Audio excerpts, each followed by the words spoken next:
Assalamualaikum warahmatullahi wabarakatuh. Perkenalkan, nama saya Faiza Putri Lestari, mahasiswa IAIN Kediri.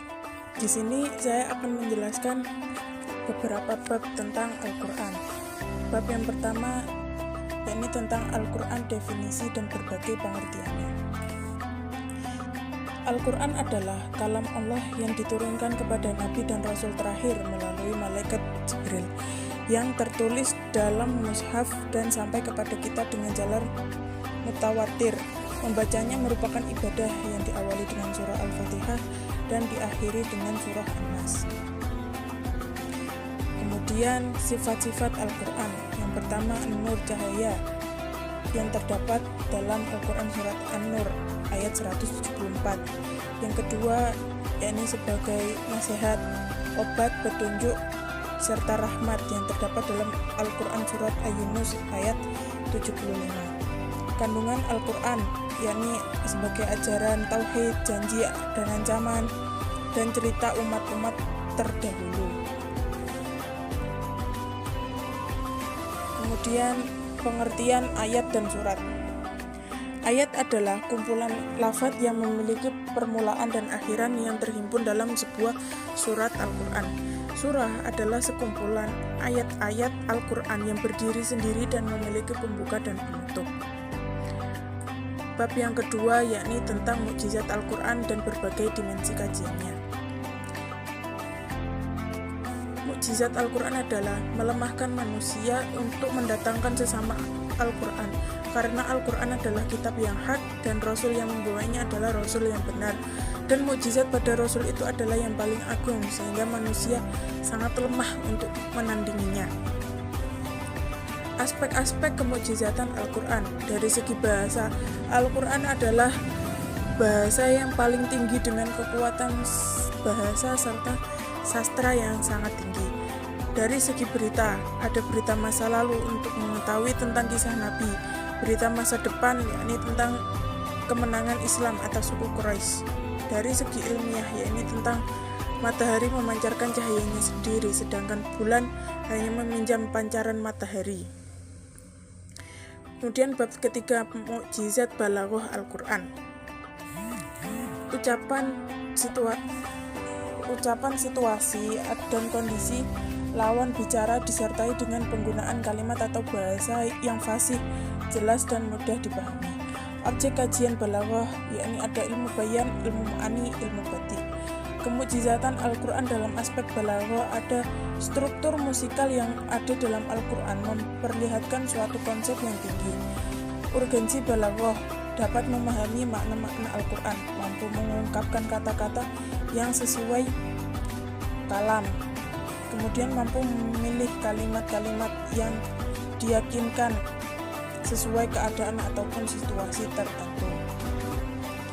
Bab keempat tentang badi dan bayani Al-Quran. Ilmu badi adalah ilmu yang mempelajari beberapa model keindahan stylistika yang menjadikan kalimat tersebut menjadi indah. Objek kajian ilmu badi ada al-muhassanah al-lafdhiyah. Definisi ilmu bayan yakni dasar-dasar kaidah yang menjelaskan keinginan tercapainya satu makna dengan macam-macam metode. Objek kajian ilmu bayan ada tasbih, majaz, dan inayah.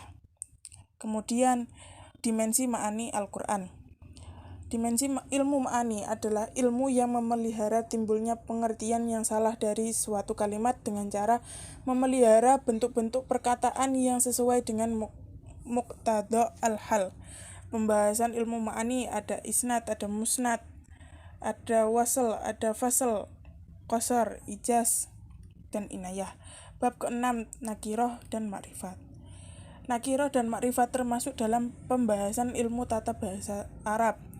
Nakirah yang berarti menunjukkan sesuatu yang umum dan tidak spesifik, sedangkan makrifat yakni kata benda yang menunjukkan pada sesuatu yang sangat spesifik.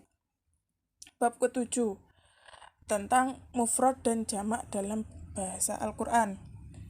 Mufrad adalah sebutan isim yang memberi makna tunggal, sedangkan jamak adalah kata yang menunjukkan arti banyak. Macam-macam jamak, ada jamak mudzakkar salim, ada jamak muannas salim, dan ada jamak taksir. Bab ke-8 tentang aswal wal jawab fil Quran. Kata aswal diartikan sebagai upaya untuk mendapatkan pemahaman, sedangkan al-jawab artinya sebuah kalimat yang berfungsi sebagai menjawab syarat. Kaidah-kaidah aswal. Jawaban harus sesuai dengan yang ditanyakan. Pengalihan jawaban hanya bisa dilakukan apabila ada indikator yang kuat untuk pengalihan jawaban tersebut atau pertanyaan tersebut tidak sesuai untuk ditanyakan. Jawaban terkadang dilebihkan atau lebih ringkas tergantung dari konteks yang dibicarakan. Muatan jawaban harus sesuai dengan pertanyaan. Dalam hal ini penggunaan kata ganti diberlakukan. Pola aswal wal jamaah fil Quran bersambung dengan pertanyaannya. Kedua jawaban terpisah namun terdapat dalam satu surah atau di surah yang lain. Satu pertanyaan jawaban tidak disebutkan. Kemudian jawaban mendahului pertanyaan. Kemudian tentang hakikoh wal majaz fil Quran. Hakikoh adalah sebuah kata dalam Al-Quran yang digunakan sebagai makna semulanya yang telah ditentukan dan memiliki tujuan tertentu, sedangkan majaz adalah peralihan makna dari yang leksikal menuju literal karena ada alasan-alasan tertentu. Perbedaannya, salah satu di antara kedua lafaz itu dapat dikembangkan atau ditafsirkan ke dalam beberapa lafaz seperti amr yang berarti perintah digunakan untuk ucapan adalah menunjukkan hakikat karena amaro itu dapat dikembangkan kepada bentuk kata. Kalau tidak dapat dikembangkan sedemikian rupa, maka dinamai dengan majaz. Kemudian bab ke-10 tentang mujmal dan mubayyan. Mujmal adalah suatu kata yang belum jelas, yang tidak dapat menunjukkan arti yang sebenarnya apabila tidak ada keterangan lain yang menjelaskannya. Sedangkan mubayyan adalah suatu yang jelas dan tidak memerlukan penjelasan dari yang lain. Macam-macam mubayyan. Ada mubayyan dengan perkataan, ada mubayyan dengan perbuatan, dan ada mubayyan dengan isyarat.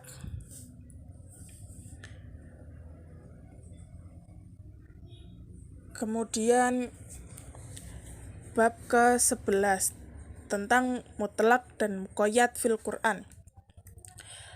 Mutlak adalah lafaz yang mencakup pada jenisnya tetapi tidak mencakup seluruh afrod di dalamnya. Contohnya terdapat dalam surat Al-Mujadalah ayat 3.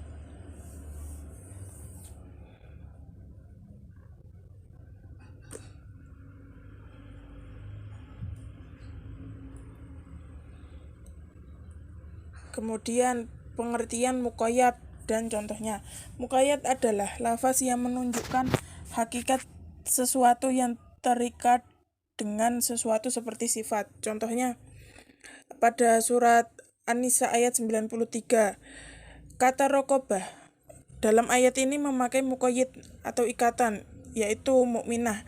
Maka ketentuan hukum dari ayat ini ialah siapapun yang melakukan pembunuhan atau menghilangkan nyawa seseorang tanpa sengaja, maka dikenai denda atau diat, yaitu harus memerdekakan hamba sahaya yang beriman.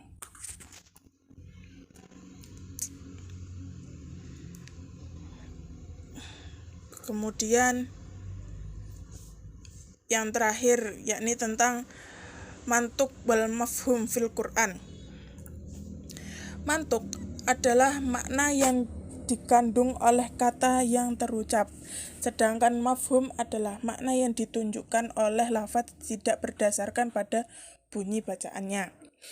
Pembagian mantuk ada lafaz yang tidak memiliki kemungkinan lebih dari satu arti, kemudian lafaz yang memiliki kemungkinan lebih dari satu arti.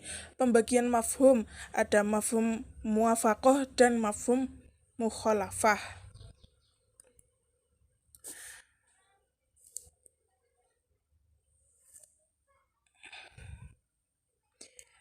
Sekian penjelasan dari saya, kurang lebihnya saya mohon maaf. Assalamualaikum warahmatullahi wabarakatuh. Jangan lupa teman-teman untuk like, comment, and subscribe-nya ya.